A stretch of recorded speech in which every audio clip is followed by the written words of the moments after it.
have been plenty of presidents who have sought another term and then just lost. There have also been many presidents who, since the 40s, have been limited, have served 2 terms and then just been unable to serve a third. Before the office of the presidency had term limits, there were plenty of 2-term presidents who made the decision not to run out of respect for George Washington's precedent. But there's a more interesting type of president to me, and that is the one-and-done type. The type of president who, when they have every ability to run for re-election, actively choose not to. Since 1924, these are the only 4 men to do it. Biden, LBJ, Truman, and Calvin Coolidge. I do not expect you to know anything about him before we get into this, but he's probably the most interesting person in this group. So first of all, Joe Biden.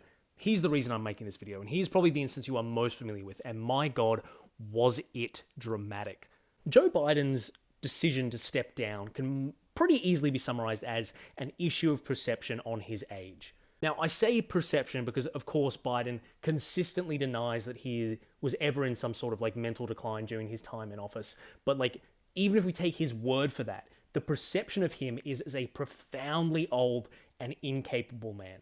This perception had been prevalent for most of his presidency, but had progressively gotten worse and worse, and it really hit its boiling point, as I'm sure you all know, during his first debate with former President Trump, in which Biden was quite honestly incapable of forming even basic sentences during this so-called debate. Now, at this point, Joe Biden was already basically the Democratic candidate in waiting. He had all the delegates pledged to him, and the only person that could make him step down was himself. The party didn't necessarily have a clear way to kick him out unless there was some grand appeal to his delegates to break their commitment to vote for him at the convention. It's very unlikely, and realistically, the only man who could make Biden go was Biden. The turning point for Biden was when higher-ups like Schumer, like Pelosi, started to realize that he himself was the main issue for victory in this election, that Biden really started to read the room after being told that and accepted that he had to go. Realistically, if he hadn't, and members of his own party had started coming out and actively calling for him to step down, that would be a scenario in which re-election would basically become impossible. So in that game of chicken with the Democratic Party, Biden lost, and he agreed to step down and not run again. Before Biden, the last president to step down in this way and not seek re-election was LBJ almost 60 years beforehand. Lyndon Johnson had served out the end of JFK's term after he was assassinated, and he then won re-election in his own right in an enormous landslide. Enormous. One of the greatest elections ever for Democrats. But the Vietnam War really ruined his legacy, and it became clear that discontent with him and just broadly within the Democratic Party was, much like in Biden's case, getting to a point where it was almost untenable for him to run again.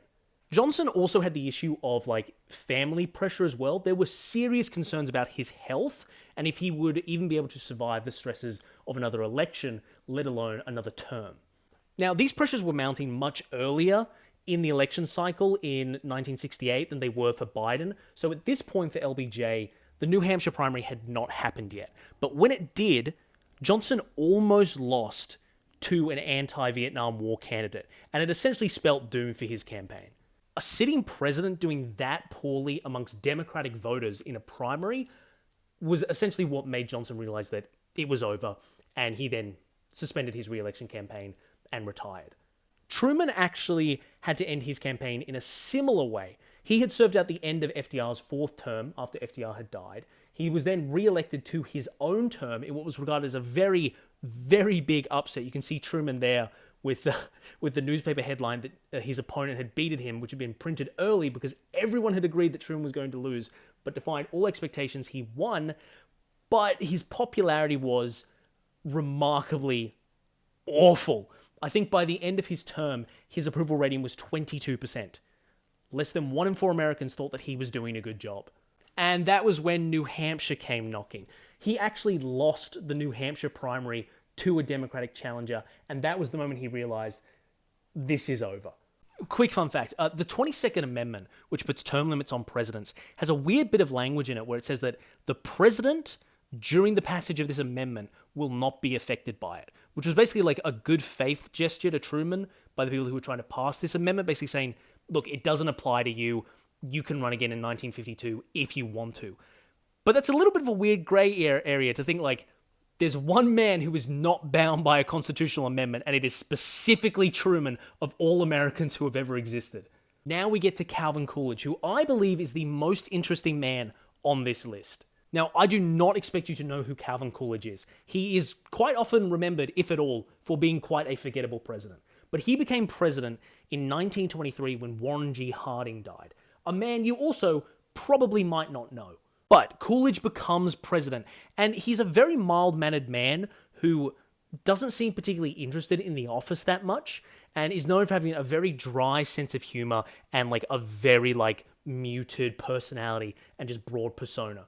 Despite his mild-mannered approach to things, Coolidge actually does a very good job as president. He gets elected to his own term in 1924 in a landslide, completely blowing the Democrats out of the water. The economy was actually doing quite well under Coolidge, and he was a very, very popular man amongst the American population, as shown by first his landslide victory and the fact that no one in his party opposed him. It was basically assumed that he would get the Republican nomination to run in 1928 without any opposition at all. This is why I think Coolidge is the most interesting among these four men, because Coolidge had no one calling for him to step down. He was incredibly popular amongst his party, amongst the American people, and it looked like he was heading for a second landslide election win. Coolidge, seemingly randomly, just got a bunch of pieces of paper that said, "I choose not to run," and just started handing them out to people at the presidential press pool. Just literally going up to reporters and being like, "Here's a post-it note that just says, 'I choose not to run again.'" That was how he quit. The Republicans went on to win the 1928 election in a landslide without Coolidge. So clearly he could have been president again if he wanted to, quite easily. But I think the most telling thing is that in his memoirs, he describes the office of the president as something that hurts you, as something that hurts the people around you. Coolidge was a quiet man, but this quiet man was a racial progressive for his time. He granted citizenship to all Native Americans, and he oversaw an incredibly strong, successful economy. But after 6 years, this man said, "I can't do it anymore." The difference that exists here is that these men wanted to be president. This man had to be president.